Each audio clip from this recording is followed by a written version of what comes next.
मंडळी, आज मी तुमच्यासाठी घेऊन आलेली आहे गुळाचा शिरा, जो की इतका टेस्टी वाटतो की तुम्ही जर एकदा हा शिरा बनवला तर परत हा नक्कीच बनवून खाण बरं.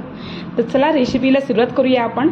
मी 1 वाटी गूळ घेतलेला आहे, त्याच वाटीने 1 वाटी पाणी घेतलेलं आहे. गुळाला चांगलं मेल्ट करून घेतलेलं आहे लिक्विड फेमनी. आणि यामध्ये अर्धी वाटी मी रवा घेतलेला आहे. रव्याला चांगलं लालसर खरूपसर चांगलं भाजायचं आहे. जेवढा तुम्ही चांगला रवा भाजाल तेवढी आपली रेसिपी ना आपला शिरा खूप छान बनणार आहे. तर चला आपण रवा भाजून घेतलेला आहे आणि त्यामध्ये 3 चम्मच मी तूप घातलेलं आहे. तूप थोडं जास्तच घाला, कारण का शिऱ्यामध्ये तुपाशिवाय मजा नाही आहे बरं. तर तूप थोडं जास्त घाला. आणि भाजलेला जो रवा आहे तो त्यामध्ये घातलेला आहे. त्याला चांगलं तुपामध्ये पण भाजून घेतलेलं आहे. आणि आपलं जे गुळाचं पाणी आहे ते थोडं थोडं त्यामध्ये घालायचं आहे आपल्याला. आणि छान जितकं घालायचं आहे तो जो रवा आहे आपला तो सॉफ्ट नाही होऊन जात छान.